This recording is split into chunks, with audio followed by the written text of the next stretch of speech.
जय माता दी भक्तों, आप सभी का आपके अपने YouTube चैनल में बहुत बहुत स्वागत है।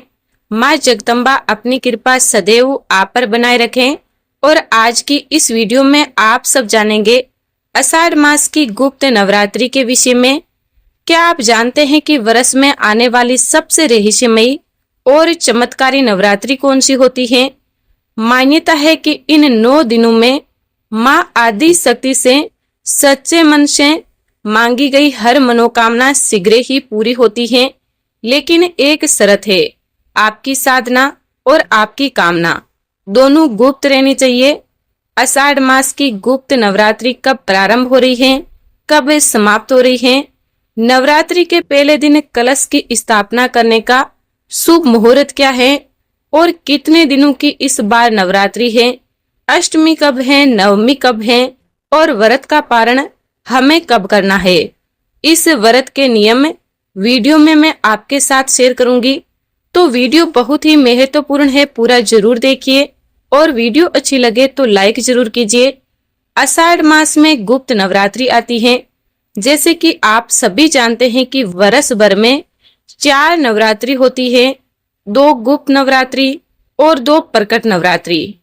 चैत्र मास की नवरात्रि और आश्विन मास की नवरात्रि को प्रकट नवरात्रि कहते हैं, जिसे सभी लोग जानते हैं। लेकिन गुप्त नवरात्रि माघ मास में, मतलब माघ मास के शुक्ल पक्ष में और आषाढ़ मास के शुक्ल पक्ष में, ये 2 नवरात्रि जो आती हैं, इनको हम गुप्त नवरात्रि कहते हैं। और इनके विषय में बहुत ज्यादा लोगों को जानकारी नहीं होती। बहुत से लोग तो ऐसा समझते हैं कि गुप्त नवरात्रि में तंत्र मंत्र या फिर तांत्रिक क्रियाएं की जाती हैं। ऐसा नहीं है। गुप्त नवरात्रि में भी आम जनमानस बिल्कुल उसी प्रकार से पूजा आराधना कर सकते हैं और नवरात्रि का कई गुना फल प्राप्त कर सकते हैं। क्योंकि शास्त्रों में कहा गया है कि प्रकट नवरात्रि से अधिक फल होता है गुप्त नवरात्रि में। गुप्त नवरात्रि में देवी की आराधना का, तो शक्ति की विशेष आराधना का समय होता है गुप्त नवरात्रि का समय। जैसे कि हम प्रकट नवरात्रि में माँ दुर्गा के 9 स्वरूपों की आराधना करते हैं, गुप्त नवरात्रि में 9 स्वरूपों के अलावा भी 10 महाविद्यों की आराधना की जाती है। और इन 10 महाविद्यों की आराधना से समस्त प्रकार की सिद्धियां प्राप्त हो जाती है, समस्त प्रकार की कामनाएं शीघ्र ही पूर्ण हो जाती हैं। ऐसा कहा जाता है कि अगर आप पूरी नवरात्रि में श्रद्धा पूर्वक माँ की आराधना कर लेते हैं, तो नवरात्रि समाप्त होते होते आपकी कामना पूर्ण हो जाती है। लेकिन एक ही शर्त है इस नवरात्रि की, कि आप अपनी कामना को गुप्त रखिए। आप जिस भी कामना से पूजा आराधना करते हैं, जो भी मंत्र जाप करते हैं, जिस भी विधि से माँ की आराधना कर रहे हैं, बस वे आपको किसी को बताना नहीं होता। बिल्कुल शांत मन से और एकाग्र मन से माँ की आराधना करनी चाहिए। माँ की पूजा आराधना शांत मन से करने से, मन एकाग्र करने से और गुप्त रूप से करने से सभी प्रकार की सिद्धियां आपको प्राप्त हो सकती हैं।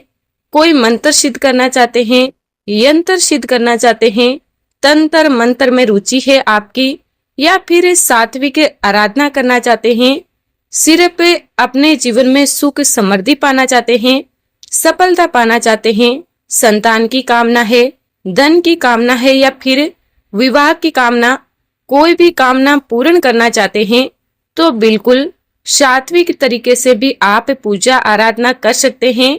देखिए, गुप्त नवरात्रि में एक विशेष प्रक्रिया होती है, जिसमें कि हम शक्ति के सभी रंग की आराधना करते हैं। क्योंकि इस समय में शक्ति के सभी रंग प्रकट हो जाते हैं।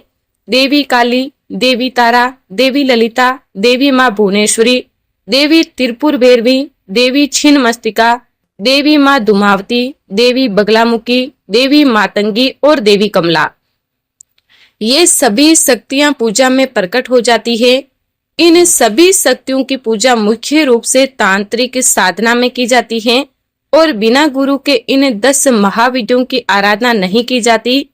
मतलब 10 महाविद्यों की आराधना करने के लिए कोई गुरु होना चाहिए जो कि स्वयं भी उस महाविद्या को, जो महाविद्या की आराधना आप करना चाहते हैं, उस महाविद्या की शक्ति उसे प्राप्त हो, प्रांगत हो, विद्वान हो, या कोई ऐसा गुरु चाहिए जो कि आपको 10 महाविद्याओं की पूजा बता सके।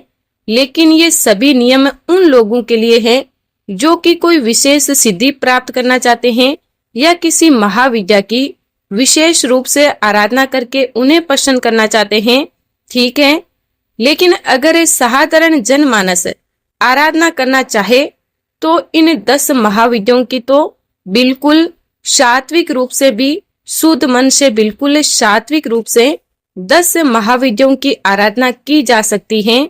जैसे कि प्रतिदिन हम नवरात्रि के, प्रकट नवरात्रि के 9 दिनों में माँ दुर्गा के 9 स्वरूपों की आराधना करते हैं, पूजा करते हैं। उसी प्रकार से 10 महाविद्याओं की भी आराधना बिना किसी ताम झाम के बिल्कुल आसान विधि से कर सकते हैं। वह मैं आपको आगे वीडियो में शेयर करूंगी। आप लोग बस चैनल से जुड़े रहिए, क्योंकि 10 महाविद्याओं के जो 10 रूप हैं, 10 स्वरूप हैं, माँ के वो प्रत्येक रूप अपने आप में पूर्ण है। इसमें ब्रह्मांड की कार्य प्रणाली, उसके भीतर छिपे रहस्य शामिल है। महाविद्या सभी जीवित प्राणियों का पालन करती है और इसीलिए इन 10 महाविद्याओं को तांत्रिक साधना में बहुत ही शक्तिशाली माना गया है।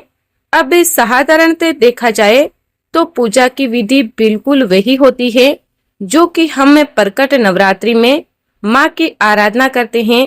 जैसे कि गुप्त नवरात्रि में भी देवी की पूजा करने के लिए आपको सूर्योदय से पहले उठना है, स्नान आदि करके शुभ मुहूर्त का ध्यान रखते हुए पवित्र स्थान पर देवी की मूर्ति या चित्र को एक चौकी पर लाल रंग का कपड़ा बिछाकर स्थापित कर लीजिए और गंगा जल इत्यादि छिड़कर उस स्थान को पवित्र करके और माँ की आराधना प्रारंभ कर दी जाती है। और गुप्त नवरात्रि में जो आराधना की जाती है, इसमें आप चाहे तो जो भी बोल सकते हैं, अखंड दीप भी जला सकते हैं, कलश की स्थापना भी कर सकते हैं, लेकिन गुप्त रूप से, मतलब जब आप पूजा आराधना करें किसी को पता ना चले। तो इसलिए कहा जाता है कि प्रयास करें कि अगर आप पूजा स्थल जो बना रहे हैं वो किसी ऐसी स्थान पर हो, मतलब घर में किसी ऐसे स्थान पर हो जहां पर आते जाते हर किसी की दृष्टि ना पड़े, या फिर आप बिल्कुल गुप्त रूप से बिल्कुल सुबह शाम पूजा करते हुए और साधारण विधि से आप माँ की पूजा कीजिए और मंत्रों का जप अधिक से अधिक कीजिए। क्योंकि ये जो नवरात्रि होती है मंत्र सिद्धि के लिए अत्यंत ही श्रेष्ठ मानी जाती है। तो जो भी आपकी कामना हो उस कामना के अनुसार आप मंत्रों का जाप कर सकते हैं।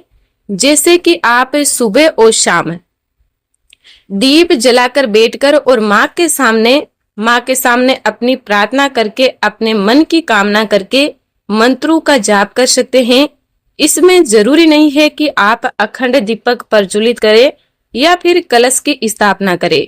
ये पूरी तरह से आपकी अपनी इच्छा पर निर्भर करता है। आप बिल्कुल साधारण विधि से पूजा कर सकते हैं, जो कि बिल्कुल गुप्त रहकर और सभी प्रकार की कामनाओं की सिद्धि करने वाला होता है। और जो भक्त 10 महाविद्याओं की आराधना नहीं करना चाहते हैं, वो माँ दुर्गा के 9 स्वरूपों की, जो कि हम प्रकट नवरात्रि में करते हैं, पहले दिन से लेकर 9 दिनों तक उसी प्रकार से माँ दुर्गा के 9 स्वरूपों की आराधना इस नवरात्रि में हम कर सकते हैं, बिल्कुल शुद्ध रूप से, सात्विक विधि से। अब बात करें कि आषाढ़ मास की नवरात्रि कब से प्रारंभ हो रही है, कब समाप्त हो रही है। तो देखिए, आषाढ़ मास की गुप्त नवरात्रि का प्रारंभ हो रहा है 15 जुलाई 2026 को और कलश की स्थापना करने का शुभ मुहूर्त है सुबह 5:33 से सुबह 10:09 तक। तो नवरात्रि के पहले दिन कलश की स्थापना करके विधि विधान से माँ दुर्गा का आह्वान करके पूजा करेंगे माँ शैलपुत्री की। और 10 महाविद्याओं में से पहली महाविद्या माँ काली की। तो गुप्त नवरात्रि का प्रारंभ 15 जुलाई 2026 को होगा और इसका समापन हो रहा है 23 जुलाई 2026 को। दोस्तों, गुप्त नवरात्रि अपने आप में एक बहुत ही शुभ समय होता है माँ दुर्गा की पूजा करने का, उनकी कृपा प्राप्त करने का।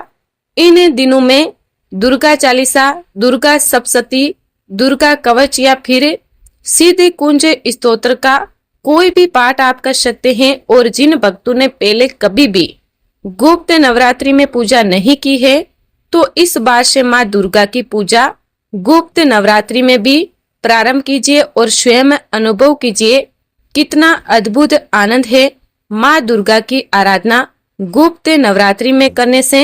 याद रखिए, गुप्त नवरात्रि केवल एक पर्व नहीं है बल्कि आत्म शक्ति को जागृत करने का दुर्लभ अवसर है। इन 9 दिनों में यदि आप श्रद्धा, विश्वास और पूर्ण समर्पण के साथ माँ भगवती की आराधना करेंगे तो माँ अवश्य आपकी मनोकामनाओं को सुनेगी और जीवन की बाधाओं को दूर करने का मार्ग प्रशस्त करेगी। माँ जगदम्बा की कृपा आप और आपके पूरे परिवार पर सदैव बनी रहे। जय माता दी। तो उम्मीद करती हूँ वीडियो आपके लिए उपयोगी होगी। कोई भी प्रश्न हो आप लोगों का तो कमेंट बॉक्स में आप लिख सकते हैं। जल्दी ही आपके प्रश्नों के उत्तर आपको मिल जाएंगे। वीडियो अच्छी लगी हो तो वीडियो लाइक कीजिए, शेयर कीजिए और चैनल पर पहली बार आए हैं तो सब्सक्राइब करके बेल आइकन को जरूर प्रेस कर लीजिए। मिलती हूँ मैं आपसे अगली वीडियो में, तब तक के लिए जय श्री राधे।